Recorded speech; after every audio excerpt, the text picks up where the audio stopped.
C9 came into the scene as kind of been the top 2 in NA. What it really used to be about was really me in the mid lane against High in the mid lane. Oh, the flash, the ignite, the chain, and the kill from High. The old C9 style was more about like High being selfless. High was a lot about putting pressure on the map, looking for ganks and looking for roams. He was a player that was willing to leave his lane at level 2 as long as he could get his teammates ahead. Going in on a die, he tries to throw down the Defile, but High is going to be able to waltz out of this one with that exhaust on him. Oh, one more lateways. Does he have the Yordle shoes? He will, what? What? High and Jensen are vastly different players as mid laners. I personally prefer and I play much more aggressive, I would say.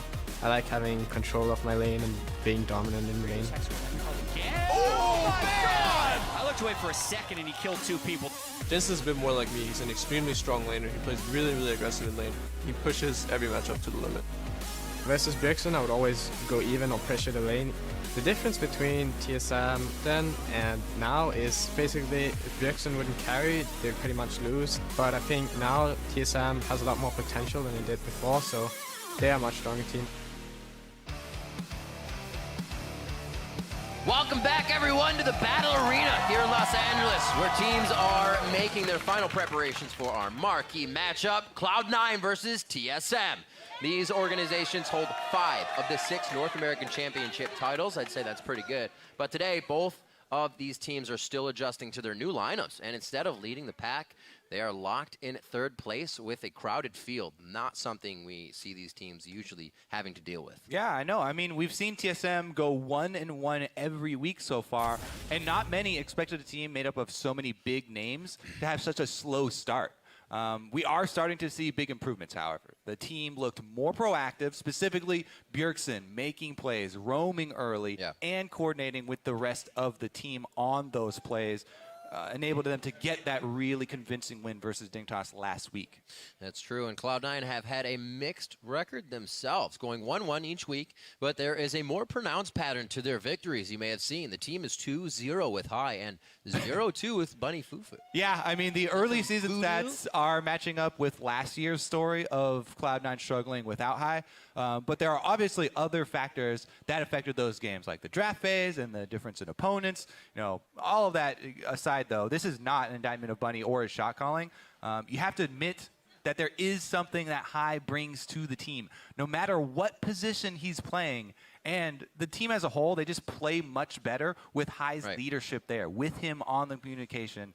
Jensen in particular, I had to say, he's played so much better when High was in the starting lineup. Last week, he had a huge game in their win over CLG, as you can see by the stats. But stats only tell part of the story. Look at these dodges. He was dodging almost every single cocoon from Smithy in every Smithy gank. And he even ended up turning around some of these situations, 1 versus 2, and killing Smithy as they came to the mid lane. So definitely a lot of outplay there from Incarnation as well. And I think a really good thing for Incarnation, who we see on your screen just a second ago, was that this sort of happened when High enabled him last split as they were going to Worlds. You started to see the spark from Incarnation, so he's had all this off time to work on it. Here's my theory on that is because Incarnation, he likes to be so aggressive in lane, like I was talking about Seraph. Incarnation also likes to trade fairly often and play up in his lane. So if he has the confidence that High is continually reassuring him, you know, where the other people are and that he has support, maybe it allows him to, you know, flourish. A lot of confidence there. So as the teams prepare to write a new chapter in the C9 TSM matchup, Bjergsen shares what made Cloud9 of the past such a strong opponent. I feel like our match against C9 isn't as much of a rivalry. It was more just me versus High in the mid lane and then Meteos in the jungle. That's where I really felt the pressure, and C9 was beating us in scrims and on stage in the past. And back then, there were no coaches on stage, so they really had the advantage of having Lemonation on the stage doing the pick ban. That's the C9 I really remember. That was extremely powerful.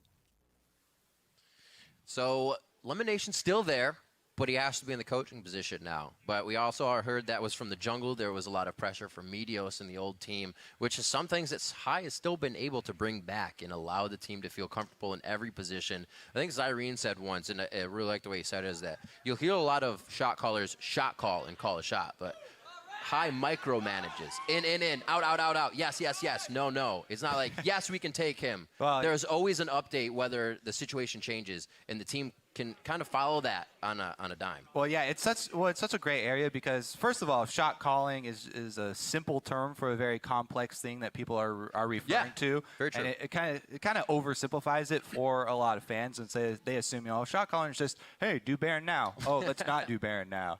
But there are so many aspects to it, with the flow of information going both ways from all the players on the team, to the person who is deciding, making the big decisions, as well as, the micros that you talk about with High, even in the small skirmishes, he doesn't just call targets.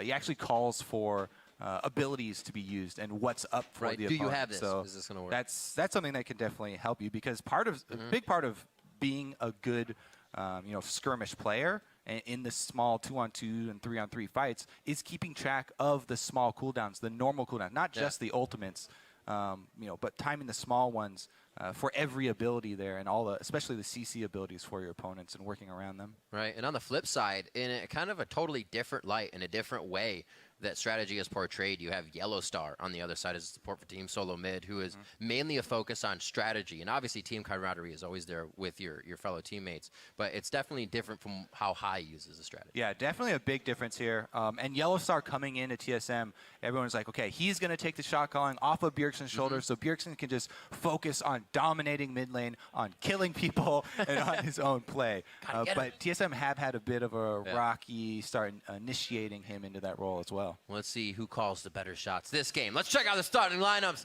On the blue side, it is going to be Cloud9. That means your roster's going to be Balls in the top lane, Rush in the jungle, Jensen in mid, Sneaky AD carry with High at support, and Coach Lemonation. And on the red side, it's TSM. Up top is Hanser. In the jungle, Sven Skaren, mid Bjergsen. AD carry double-lipped. Supporting is Yellow Star and Coach Yarge on the stage with them.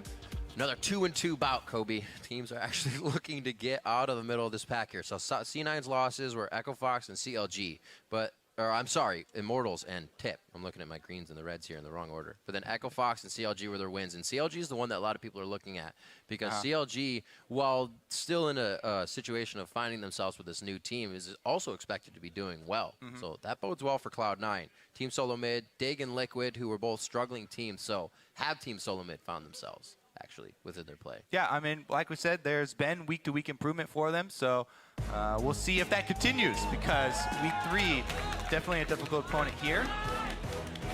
Oh, by the way, just a small addition. I did get confirmation that the strategy that Team Dignitas did try to pull off with the minion blocking, the second minion so that the first one goes down first, did work. So they denied one minion. It did. They were able to do it. Apollo pulled it off. Indeed it did.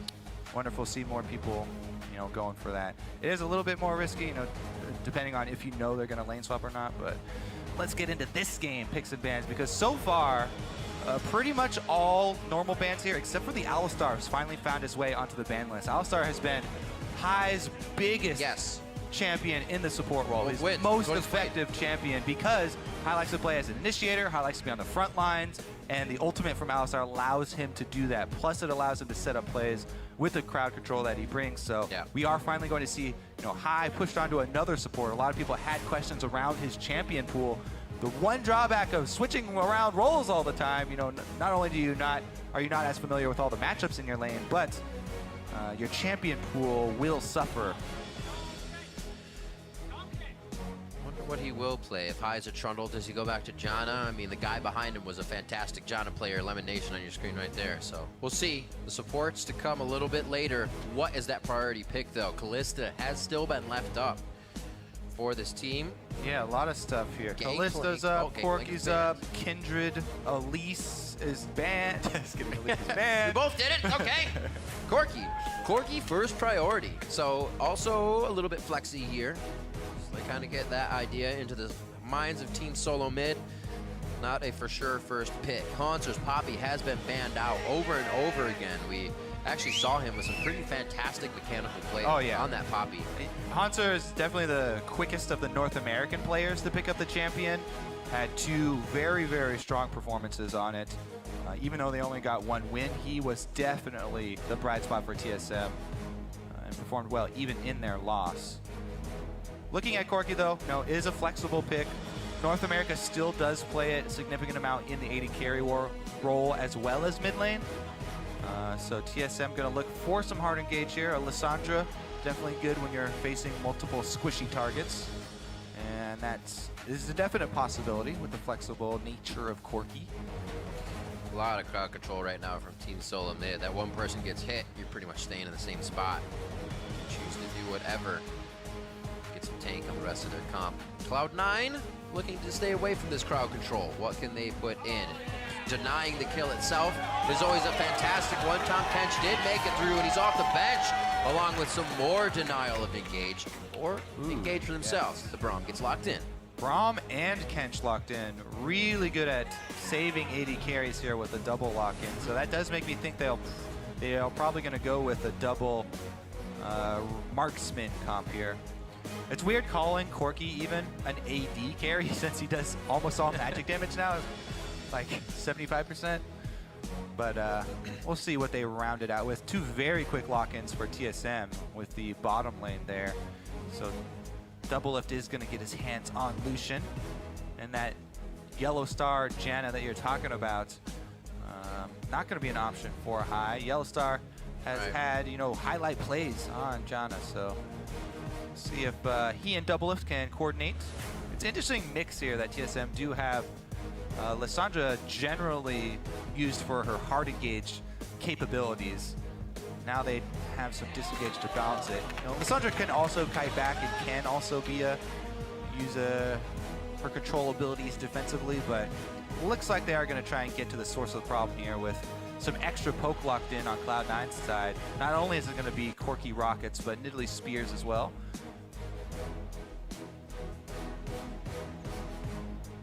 Interesting, Rush's Nidalee. He can get himself into quite a bit of trouble on that champion. True. As we've seen in recent weeks. And he likes to be aggressive. He says it just about in every one of his interviews. And the last time he had that Nidalee was against Impulse. We saw him go a little too ham. Yeah, one of the reasons why I'm so excited for this particular game is that Rush and Svenskeren actually have fairly similar styles as far as jungling goes. Good point. And they're both very alpha-oriented junglers, and we'll see who can actually get the lead. Svenskeren being on Rex side might go for the farm route though, and try and just use the ultimate over and over again to get back out onto the field and farm quicker. Bjergsen locks in some bursts to follow up on Lissandra play though.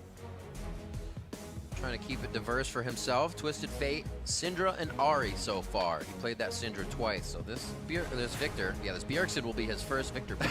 This Bjergsen is also going to be a huge part of the wave clear. TSM have actually drafted a lot of wave clear to try and hold up to any sort of siege that Cloud9 opt for.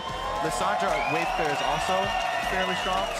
It's a little bit more dangerous as you have to proc your Q on the front line to get it to explode onto the back range of minions, but Victor also means that they do have many options, as well as Lucius Culling. So TSM actually drafting some good answers here later into the draft phase. Well, I feel like we're going to get later into the game with this one, as we have been in the past weeks. Let us know which team you think has the edge in this match. Tweet hashtag C9win or hashtag TSM win to @LOL Esports. And we'll update the fan vote once we are into game. Those lineups right there. I hope this is going to be a bloody mess of the game, because those are all aggressive players at one point in their career. I'd love to see it right now. Week 3, let's go. Power spike for all the teams. We're on to the Rift. The level 1 power spike. Oh. Go get him. Honestly, though, Nidalee does have a pretty strong level 1 power spike as far as clearing the jungle. Let's see if Rush starts out with the traps and starts spamming them on multiple camps early. Kind of a facetious question right there. I actually know he will, because that's how you play Nidalee. Spam traps on your camps, so you have a very quick early clear.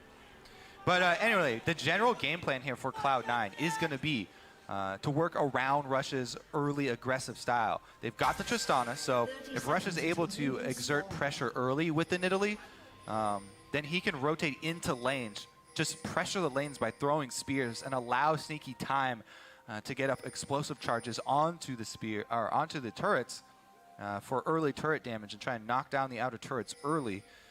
with that combo. Rush can do this in either the duo lane or heading to Jensen's lane and trying to help Corki as well. Just putting around. All right, Jetson, now's your time to do it. We heard Bjergsen talking a little bit about the Cloud9 of old and how picks and bans became the situation where they win the game. Yeah, defensive wards there for TSM did see the entry. They will also see the exit. I think they exited the brush.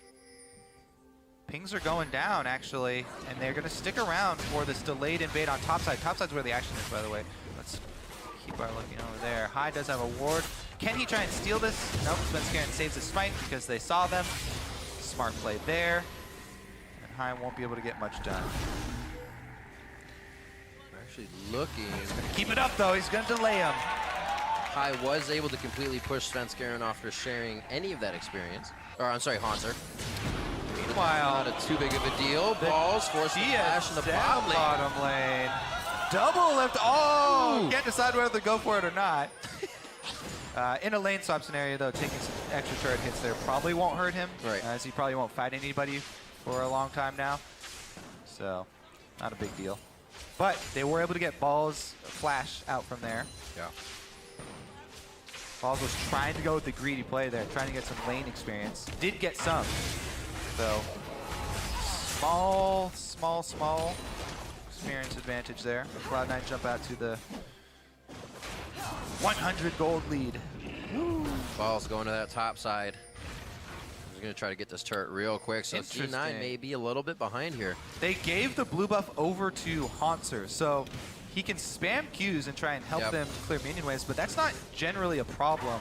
And also, you lose out on some of the bonus experience from the jungle item by not giving the last hit of the main monster in the camp to the actual jungler. So net experience lost for the team. We'll see if the blue buff on Lissandra is actually worth it. And they actually do use it in some way to pressure quicker. Up top, though, it's hard to keep up with explosive charge there. Tristana's going to knock down that turret very quickly, so I don't think it will be too big of an issue. Both teams should get them around the same time. Just keep an eye on the bouncing of the waves.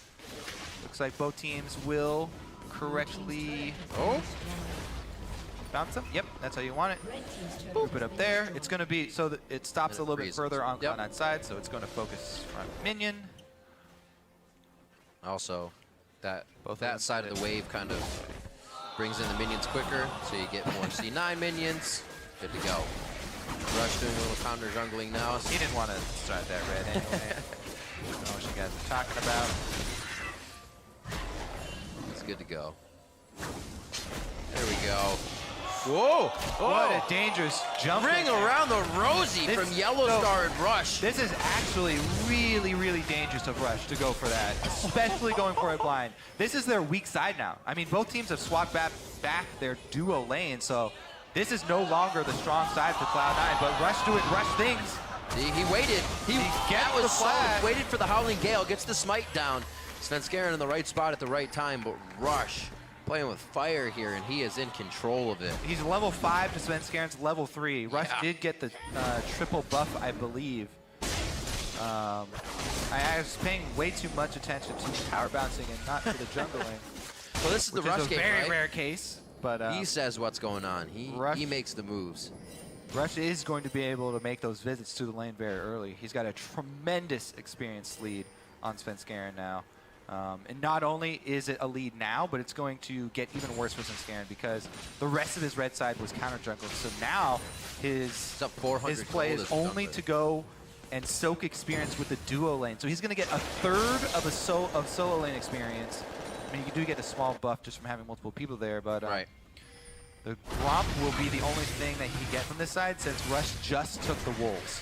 So the Wolves will not respawn for a while here.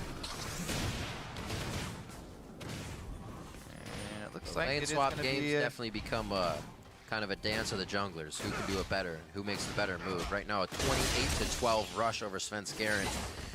And it looks like he's not going to stop here. Takes out the tunnel. He should just head to the other side of the river after placing some wards. Yep. Meanwhile, Balls and Hanser are dead even on experience. Hanser's trying to come down here and soak some solo lane, but he won't be able to. If he moves up far, he'll get killed. So Hanser right now is actually kind of wasting time. He's gaining a small amount of information by forcing the rest of Cloud9 up, but that's about it. Meanwhile, Balls is doing the same thing. So both top laners going to meet up down here. And this wave is actually not optimal for Cloud9, so Balls is actually going to just press it one more time. What you want to do now is try and grab the minions before... Oh, actually, Rush might just stick around since he's got such a huge experience advantage. Maybe they bait. Yeah, I would say 11 and 12 CS for Hanser and Balls. They must feel terrible. That's the situation of the game so far, and they'll be okay. That's as of just right lane now, swap life. As of They're right used to now, it. that would have been a nice bait they could have done with Tom Kench. Oh, Jensen going hard, gets the ultimate out. Actually, very nicely done there. A little bit of kill potential now for that mid lane, and heal is down for Bjergsen. Know exactly what he's doing. That's that aggressive style we're talking about from Jensen as well. Cooldown. Let's see if they can actually make something out of that play, though. Because, you know, that is going to at least force Jensen back to base now. And the cooldown on Victor Ultimate not that long. A minute and a half left. Yeah, both of them have been quite relentless without any pressure in the mid lane. They have about 2,200 gold each to spend. Well, haven't gone back. Without the heal and without the ultimate from Victor, I do expect Rush to apply more pressure there now. Because Jensen just... Oh, he actually didn't go back and purchase. I think he's he must be waiting for an item breakpoint then. Because that was the opportunity. He's almost out of mana here. Well, he's got the blue. 400 gold for him right now. Both of them sitting on back. All right. Gentleman's agreement. I mean, Corki can Both buy pit stop. Corki can buy at so many different breakpoints. It's actually not that big of a deal. So he goes Fade Sheen. You see the upgrade for Bjergsen. Looks like it would be most likely for his W, and it is. No, I'm sorry, E. Laser upgrade, not W. All right, now let's see if they try and pressure him because they know there's no heal on him. And the ultimate only has about 30 seconds left to come back up. Not going to happen, though. Everybody just farming in sidelines. Just mirrored farming here for the top laners. The wave is almost in exactly the same place as well, so dead even there for them. Yummy. 45-22 in that CS. Svenskeren actually hasn't been able to farm too much with Rush actually countering that jungle over and over again. He's got a finished trackers now.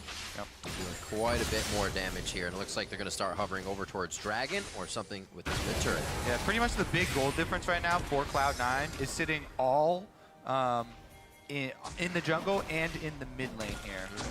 Jensen does have a small lead over Bjergsen, and Rush has a significant lead over Svenskeren. Meanwhile, Double Lift, you know, is able to work up marginal CS lead for himself as far as AD carry matchup getting something back to TSM. So Cloud9 are able to take that first dragon, get the 6%, which doesn't do very much right now, but will definitely provide more gains later.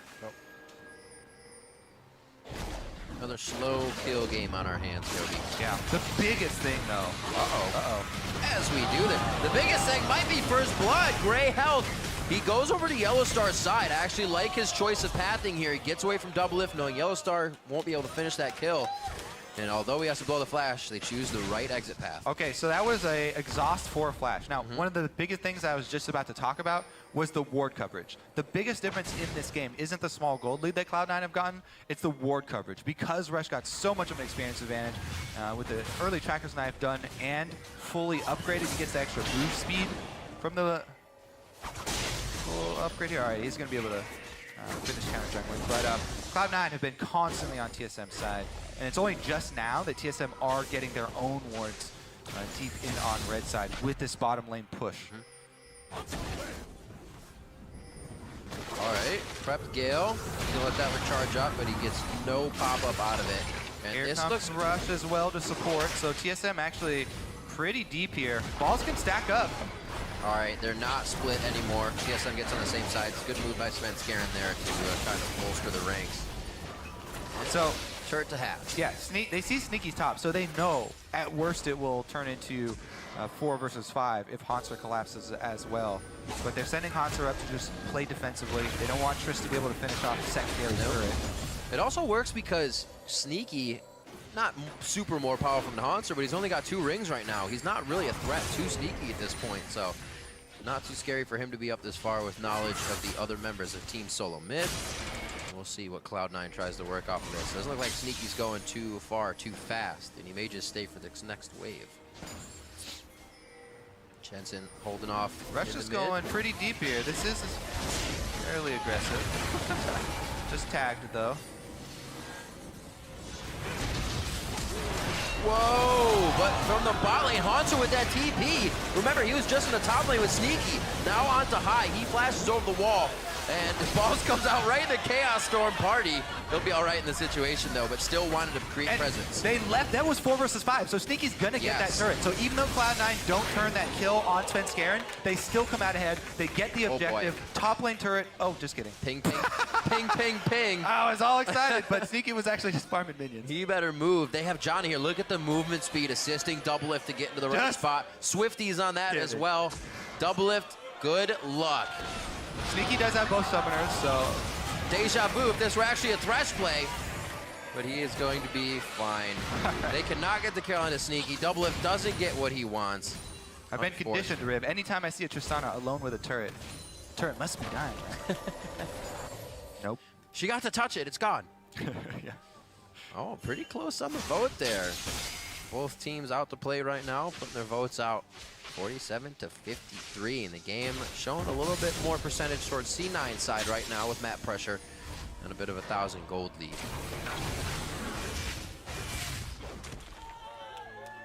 All right, so they have successfully cleared out all that early vision that Cloud9 invested on TSM side, so pulling it back very close to even here for TSM.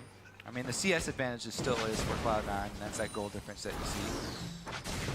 Plus the extra dragon there, giving that 6%. Honestly, Jensen here in the mid lane is about to be a very big threat. Trinity Force is completed. And she's about to all right, no longer a big threat. Just kidding. Corki dumps out damage at this stage of the game, so it doesn't matter. But he's about to hit level 11 as well. So level 11 Corki with blue buff is a huge power spike because the level 2 ultimate from Corki is so much power. High doesn't hit the Q though. Oh, zoning ultimate. Dodge, you should be good. Winter's Bite goes out and it's only 1-2 more. Unbreakable stops it. Yellow Star's trying to get the pathing on them so the Howling Gale will cut across and he's not on the chase.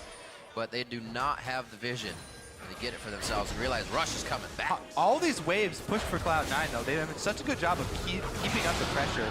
Now maybe they get at least some damage on the turret because there's no teleport on Hanser. He's backing right now. He will not have home guards. We're only 15 minutes in right now, so that's going to be a slow roll for Hanser to get back to this top lane. Turret's going down. Monsoon ultimate used to save it. That's part of the disengage. They need to stop something like Rush going in right there. But he misses the Javelin. They do not have a play. Cloud9, however, looking very good around the map. Yep. Rush is able to hit that one spear that matters right on the double lift. Yep. With the Luden's Echo proc, or Runic Echo proc. You get it just to lose it. Like, I won the smite anyways. Still have some time on Rift Herald before it goes off the map. So Cloud9 says, let's pick it up. We don't really have much more we can pressure without getting in a dangerous spot. They've actually moved this game forward quite quickly. Mid-turret's what they need to work on, but we've seen teams work around that lately and just take down the sides. This No feeds problem. right into that same game plan of Cloud9 working around Rush's early aggressiveness into the double poke that they have with Corki and Nidalee, and the turret destruction of Tristana. They can just continue to pressure all the lanes. They've been building up now. They got that extra global gold from the extra turret that they've taken on top side, so maybe they can hold on to this dragon. It looks like TSM are going to go for it, though, and try and snag #1 for themselves. I don't think Sneaky can push quick enough, even with the Rift Herald on top lane, to make TSM pay for this dragon, unless Rush lands some God Spears here on the double lift. Not going to be the case. They got the ward. You have to send somebody back Left. here. Yeah, he's going back to try and defend against Sneaky. Gotta at least throw one, right? So yeah. Good move there by TSM, able to snag back that dragon. Number 1 is important for them. Oh, I thought he was trying to fog a war onto Bjergsen for a second. I was like, that's real aggressive. So Bust sorry you. about that. I'm just very slow on my comp button. my casting mechanics are gone to the garbage. It's all right. It came out of nowhere, Rib. I'm sorry. Calm down. At least I'm not sick anymore. All That's right. good. Russia under fire here, though. They're going to keep it. Oh, I feel if they hit one of these spears, Rush is just going to be diving into the fight. I'm so ready to see it happen, too. Now, Haunter in the top lane does have that TP back up. Good forward wards here from C9. Would see his rotation over if he were deciding to walk to mid lane. And that's what should be on the docket right now here for Cloud9. Last real turret right in front of their face besides the second tier bottom. And this could be the time that they take it if Bjergsen can't hold the mid lane here and Balls distracts. Balls just waddles away and regens half of that damage. Oh, maybe they're going for a The old kill. gray health. Ooh, Haunter's recall is going to go off. No problem. Sneaky not able to find him. Guesses wrong. It's like when you make that run you see him the last time, you're like 1, 2, you count to 8. You just hope to be able to find him. So right now for Cloud9 is actually kind of the worrisome stage in the game, even though they're so far ahead, even though they still have the pressure. The onus is on them to create, to keep up that pressure without letting TSM get their flank off. TSM's whole objective right now is to get Haunter first to level 11, and once he's level 11, look for the double flank with him and Rek'Sai to try and find that back line. If Haunter can get off the level 2 ultimate, post level 11, onto the back line, then TSM can crack this. All right, TSM win condition. Get your flank on. See if they can do so. Happy feet.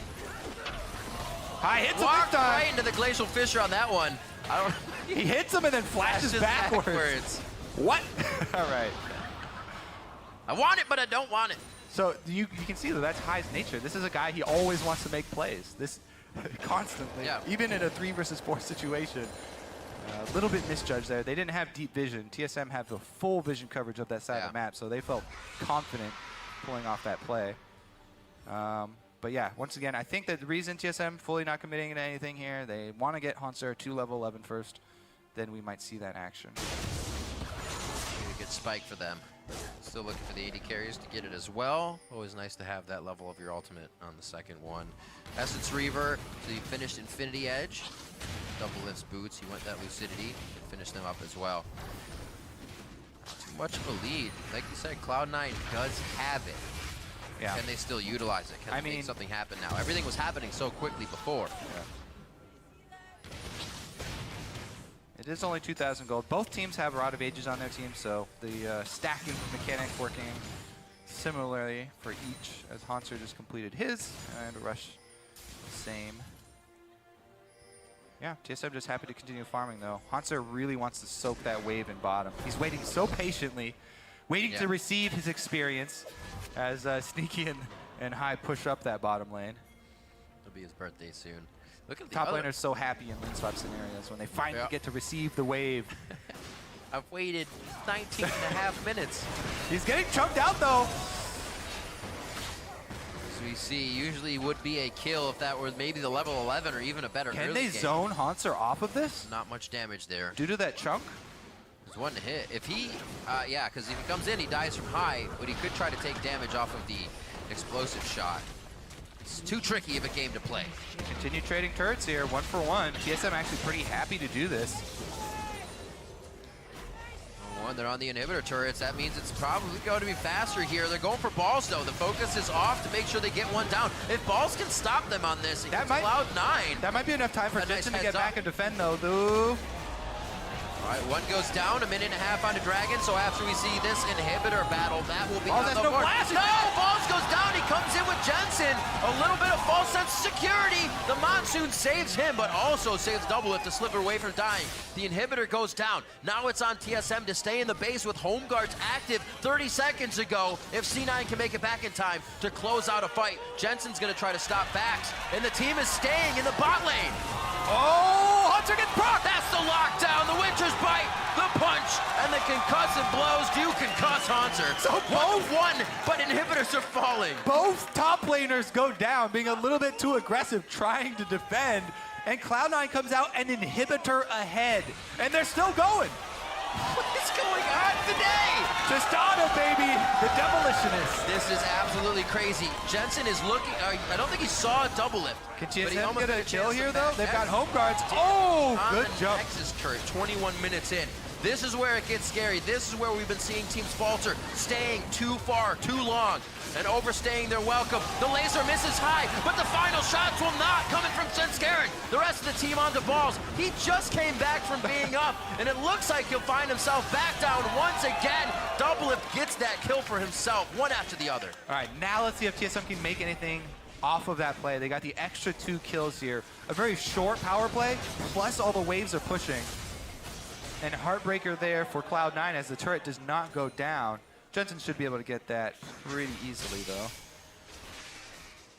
But man, yeah, TSM come back swinging. They grab 2 more kills, so we're back to a dead even game as far as the gold is concerned. The big thing is going to be the super minions down bottom.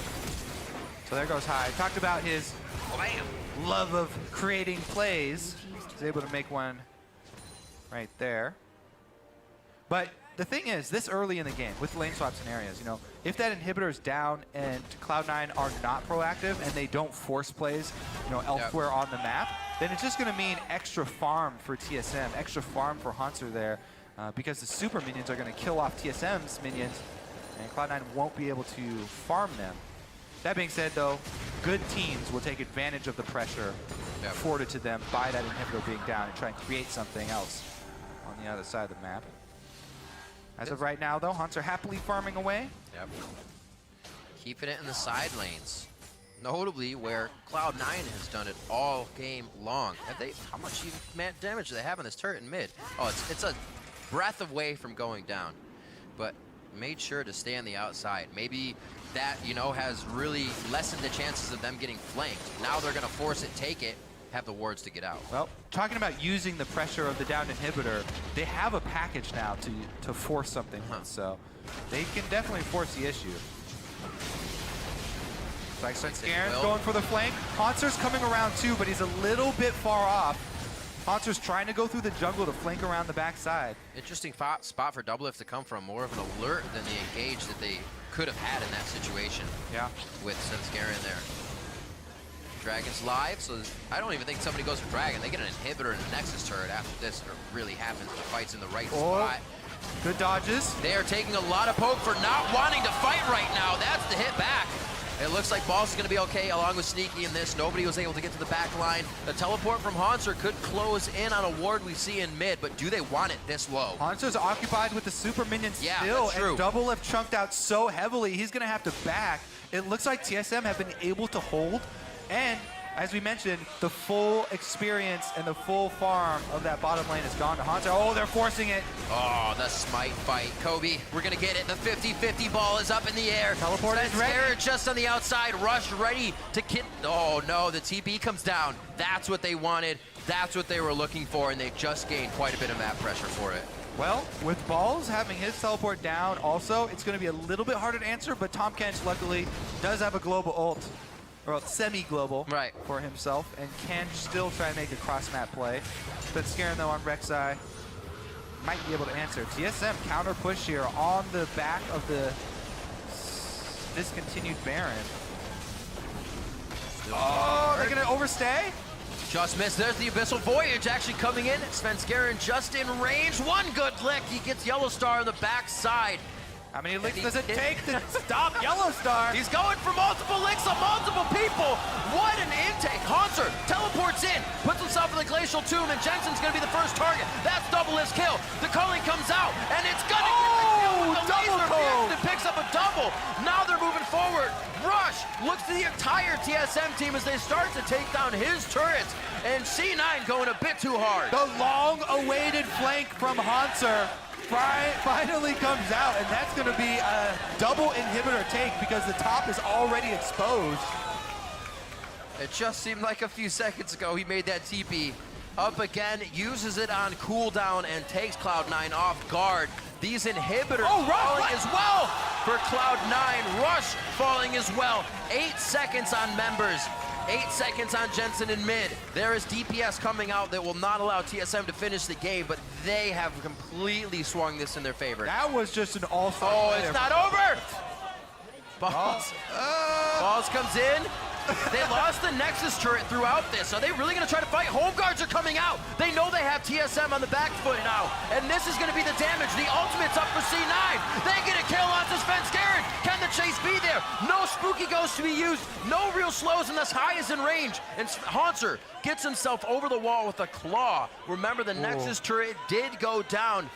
Cloud9 still has both of theirs, but 2 inhibitors need to come up. So the inhibitor here for TSM is going to come back up pretty soon. So they will have the double inhibitor advantage with 2 lanes pressing, and that is going to put so much pressure on this Baron. Vision coverage for Cloud9 is paramount right now. They're trying to get it down. And is this going to be a really desperate play for them? Try and take advantage of Svenskeren being down. Svenskeren doesn't have a tunnel, an optimal tunnel. He can go to mid lane though. This is really desperate. They're burning it down. Holy macaroni. Oh, Svenskeren gets there. It's going to Rush. It's going to Cloud9. Svenskeren.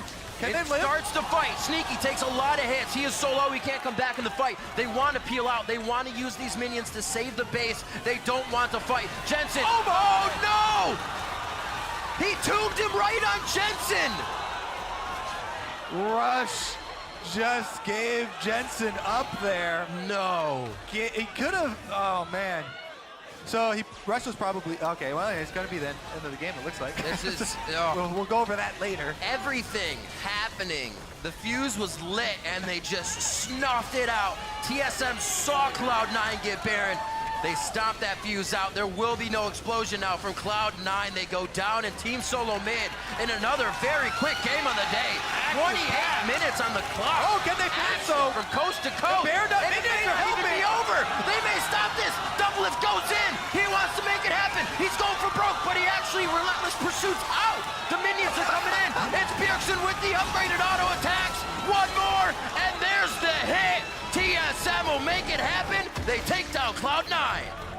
Double lift right there. QSSing off the stacks from Balls. The acquired taste drops off and he can't eat them.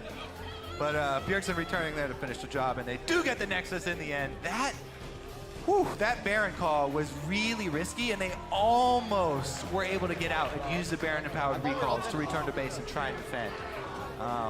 But Rush trying to recall in the tri-bush. They actually catch up to him, so he's going to end up dead. Then gives up Jensen as well, hopping over to him. And that is the end of the game. Whew. I know, right? We've had some... Oh my word. Our first 2 games today, so back and forth.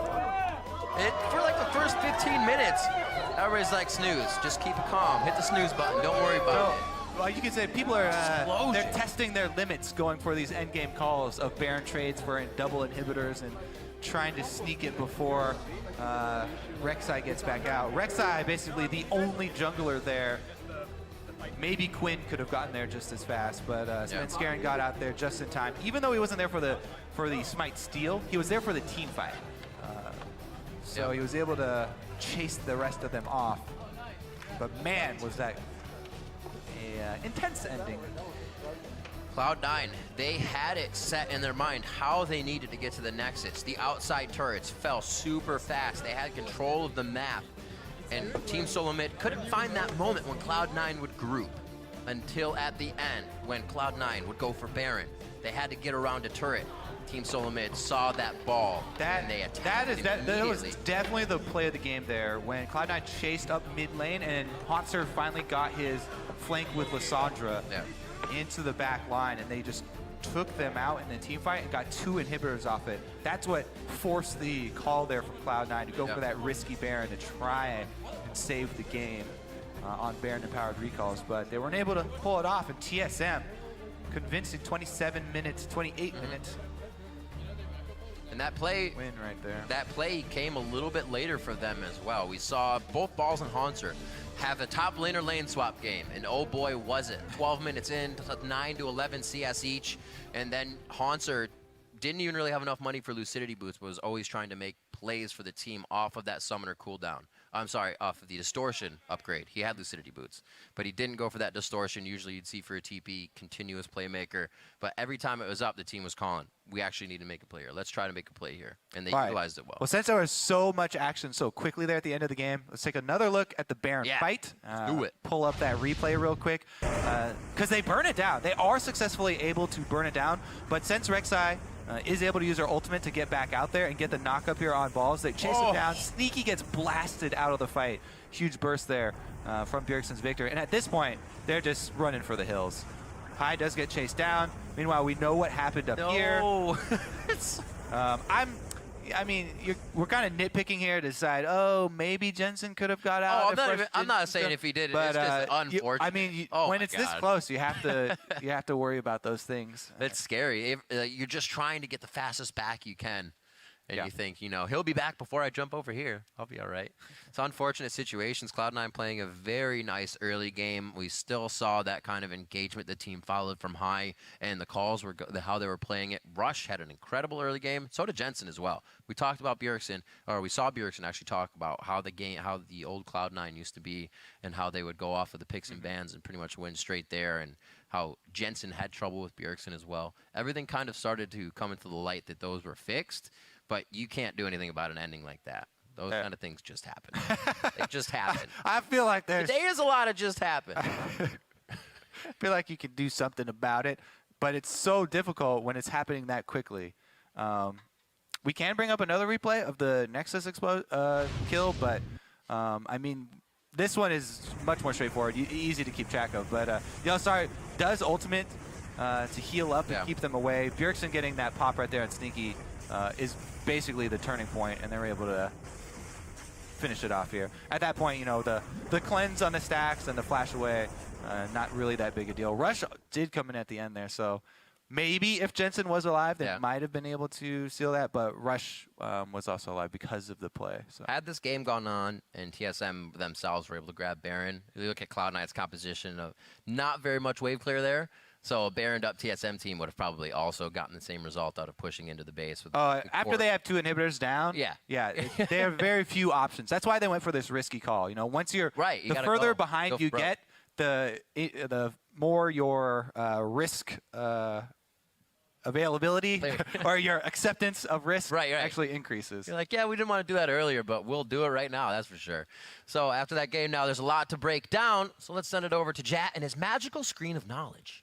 Magical. There's so much knowledge in the screen, it's just pouring out of it. But really, the game itself was about 25 minutes of stuff that's not very fun to analyze, and then a whole bunch of fun stuff within the next 4 minutes. So really crazy. I want to go back to kind of where it all begun, which is TSM's first big teamfight victory. And here, TSM is going to be on the retreat. We can actually roll this straight off the bat because Cloud9 sees finally their opportunity to take down TSM because they think TSM is a little bit low, and Lysandra isn't necessarily in the picture. But the reason TSM wins this is because they all turn at the same time. Pause it right here. Sven Skaren saw the opportunity, and the main reason this worked is it was coordinated with the rest of the team. So he gets a 4-man flash knockup on Rek'Sai, which is pretty insane considering the radius of that knockup is about 160 around the model. So the fact that he got that knockup sets TSM up for success in this fight. Rolling it a little bit more slowly, you can see Lysandra coming in on the claw and then getting even more AoE damage in, as well as Bjergsen following up with Lysandra AoE. So at this point, since Cloud9's team is a mix of really strong frontline tanks and weak backline damage dealers, the fact that they were all caught in the same clump invalidated the Cloud9 tank line and allowed TSM to roll through the fight very easily. Doublelift on the backside as well does a lot of damage, even though it's Bjergsen who picks up the kills. And this was what started all of the craziness. We know they covered it on the caster desk. It was really nuts. I would say it's probably Doublelift's best game as a TSM team member. Over 1,000 damage per minute in that fight, which, props to Doublelift, who, by the way, is sitting with Dash and Bjergsen on the analyst desk. Take it away. Thank you very much, Jat. I am standing by with Doublelift and Bjergsen after that very nice win there. As Jat mentioned, there was about 25 minutes of that game where most of us as viewers were sitting there kind of watching it balance on a knife's edge and really unsure of which way that game was going to fall. So this is where I turn to you, Bjergsen, as the team has been improving, figuring out your synergy, working out the shot calling, and all of that. How did you feel the team operated in a game in which there was a lot of that back and forth, trading turrets and inhibs and whatnot? It played very much unlike any scrim, so it's mostly about how you can adapt on stage and how you can adapt to how the game is going. There was one point where we just kind of slowed down, and Peter and Bora were like, all right, we need to rethink what we're doing, and that's where we really started to actually make some of our own plays rather than just reacting to what C9 was doing. Speaking of which, Doublelift, your performance in that game was pretty phenomenal. 7-1-5, as Jat mentioned, over 1,000 damage per minute, 29,000 damage in a 28-minute game. So absolutely insane statistics. That's got to feel good coming in week 3 here as the team continues to ramp up. And I've spoken to you before about where you felt the team was lacking in and where you could improve most. You felt synergy. Now that your individual performance is there, do you feel like that's a byproduct of improved synergy within the team? Yeah, I think every week we're improving. Just like we have focal points for, depending on the meta and depending on the week, like what we're gonna do. And at some point it's gonna be everyone's turn. Like last week, Concert was super beast. First week, I think Soren was like carrying most of the games, and like today I played pretty well. But everyone's capable of putting up good individual performances on the team. That's why that's what makes our team so good, I think. So then talk to me a little bit about the draft. Looking at this draft, in my head, I was saying I'm satisfied with both of these compositions. It's very clear what Cloud9 wanted to do. 2 tank line, lots of poke. They're looking to siege turrets and take them down. On your guys' side, had enough engage with Lissandra and Rek'Sai, plenty of team fight power. It's just about execution at this point. And so that's where I come back to you, Bjergsen. What do you feel in relation to Doublelift's response with the fact that anybody can carry at any time, that empowers you to do in Champ Select, to create many different types of team comps? It's just a lot easier because we can draft, like you said, pretty much any team comp. And in this game, pretty much just anyone can carry. Victor, Lucian, both super high damage dealers. Lissandra, she can take over the game by split pushing and flanking and engaging. And just the comp really came down to how well we could execute these fights. If we fight them straight up, like Jad said, they have the tanky front line and they have the strong back line. So we need to be creating chaos and we need to be getting as much AoE damage down. That's how we won the team fights. Now, both of these teams, we ran a feature leading up to it, are teams that are expected to have lots of expectation in the NALCS, right? We've seen Cloud9 and TSM in the majority of the finals since Cloud9 joined the league. And both teams are going through a slight rebuilding phase. We've got Rush and High moving to support for Cloud9. We've got, just you, Bjergsen, plus 4 new additions on TSM. So both of these teams are going through some growing pains. How have you been dealing with the pressure, and what do you feel the expectation is this season as compared to past? The expectations are obviously really high, but I feel like Immortals doing so well kind of puts the spotlight on them and kind of gives us some time to everyone feels like, or a lot of people feel like Immortals is the best team in NA. They've been doing extremely well. It kind of lets us just focus on ourselves and take it a little bit slower, and I think it took a little bit of pressure off the team. Fabulous. Now, Doublelift, you're somebody who's moving into this expectation of TSM, and you guys have been improving quite a bit. But what would you pinpoint are the main factors of the successes of both of these organizations, Cloud9 and TSM, the reasons why people have such high expectations? I think it builds on itself. So when I joined TSM, it's a team that has a reputation of winning and being the best. So, I mean, even though I came off of an LCS win, coming into TSM, there's so much pressure because if I come in and the team does poorly, then it's like, oh, well, what changed? Now I'm on the team, so maybe I'm the reason why we suck. And that pressure is like good fuel. It's super good motivation for everyone on the team to want to play super hard and practice harder than everyone else.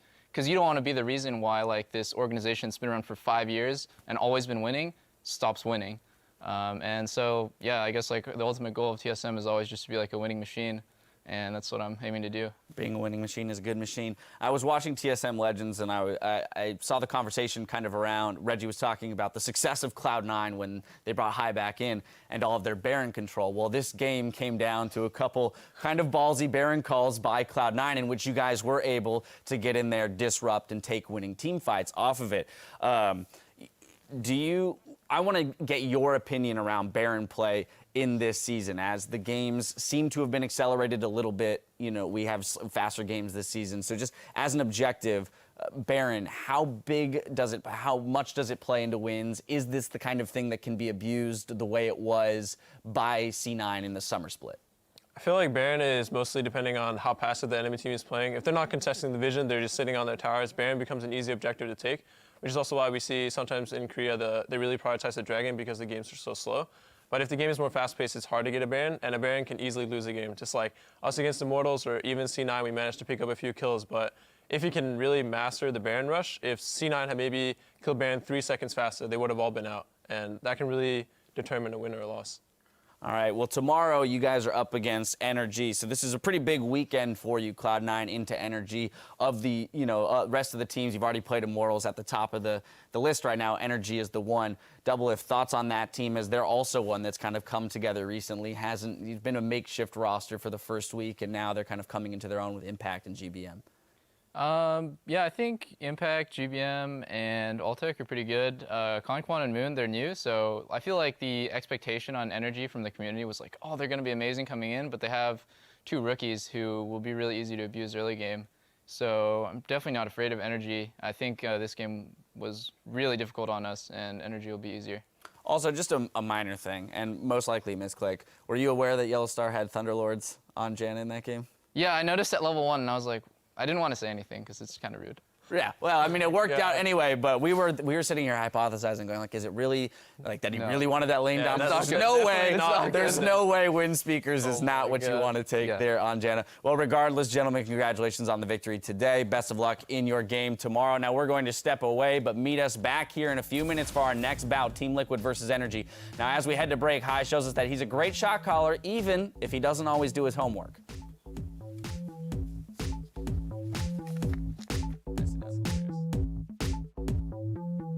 It could be Lysandre top. Yeah, who's this one on their team? Is it Turtle?